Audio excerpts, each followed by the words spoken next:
विद्यार्थ्यांनी ज्यावेळेस पुण्यात येतात ना, त्यावेळेस आम्ही बेसिकली त्यांची आयक्यू टेस्ट घेण्याचा आता या वर्षीपासूनच प्रयत्न करतो. कारण काय आहे, मोस्टली हे जे कोर्सेसला ज्यावेळेस येतात ना, आमच्या लगेच लक्षात बसतं की यांना पॅरलल ही स्पर्धा परीक्षा करायची आहे.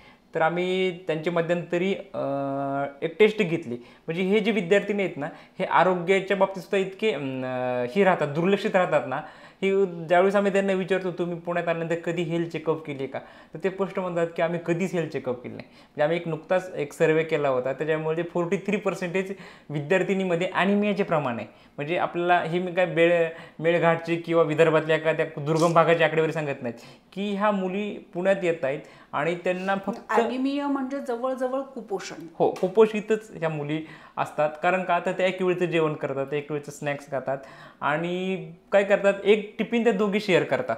त्यामुळे काय होतं की ह्या जेवणाकडे दुर्लक्ष करतात, पर्यायाने आरोग्याकडे दुर्लक्षित होतात. म्हणजे त्यावेळेस आम्ही सर्वे केला तर अनेक तज्ज्ञांचं आणि डॉक्टर असं मत आलं की अबोव 40 नंतर ह्यांना वेगवेगळे प्रकारचे आजारसुद्धा होऊ शकतात. म्हणजे ह्या आरोग्याचा म्हणजे इम्पॅक्ट ह्यांच्या शिक्षणावर होतो, ह्यांच्या शरीरावरती होतो आणि यांच्या मानसिक गोष्टीवरती सुद्धा होऊ शकतो. त्याच्यामुळे ह्या विद्यार्थ्यांनी स्टेबल नसतात, डिप्रेशनमध्ये सतत जाणवतात. ज्यावेळेस आमच्याकडे येतात त्यावेळेस त्यांचं अशा मनामध्ये खूनबाट करून ते तिथून आलेले असतात गावाकडून, की नाही मला अधिकारीच व्हायचं आहे आणि मला मी दुसरं काही कोर्सेस करणार नाही. आणि ती सबशेल म्हणजे BA हाच कोर्सेस घेतात, इकॉनॉमिक असेल, पॉलिटिकल सायन्स असेल, आणि ह्या कोर्सेसमुळे त्यांना करिअर कुठेच नसतं. परंतु त्यांना आम्ही सांगतो किंवा ह्याच्याबरोबर तुम्ही पार्ट टाईम कुठे जॉब करताय का, त्यासाठी आपली संस्था त्यांना पार्ट टाईम एखाद्या चांगल्या ऑर्गनायझेशनशी कनेक्ट करून देते. म्हणजे MKL सारख्या संस्थेबरोबर आम्ही BBA, BCA आणि BCA सारखे कोर्सेस पण टाईप करून करतो किंवा तुम्ही तिथे जावा, कनेक्ट व्हा, जेणेकरून तुम्हाला ते इमिडिएटली जॉब पण मिळतील.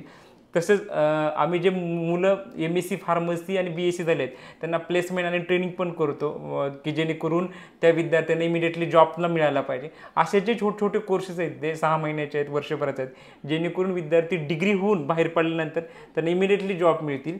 अशा स्वरूपाचं ही संस्था आम्ही गेली 1-2-4 वर्षापासून ह्याच्यामध्ये सुद्धा आलो. कारण काय, नुसते माहिती देणे, नुसते अवेअरनेस करणे याच्यावरही न थांबता ह्या विद्यार्थ्यांना स्वतःच्या पायावर उभं राहण्यासुद्धा लक्षात आलं पाहिजे. कारण का ही मुलं पोटेन्शियल असणारे आहेत, करण्याची इच्छाशक्ती आहे, परंतु त्यांना गाईड मिळत नाही आणि गाईड न मिळाल्यामुळे मग ते वेगवेगळ्या ठिकाणी भरकटले जातात, जेणेकरून त्यांना तिथं स्टँड करायचं, त्यांच्या पायावर उभा करण्याचं काम आम्ही करत आहोत.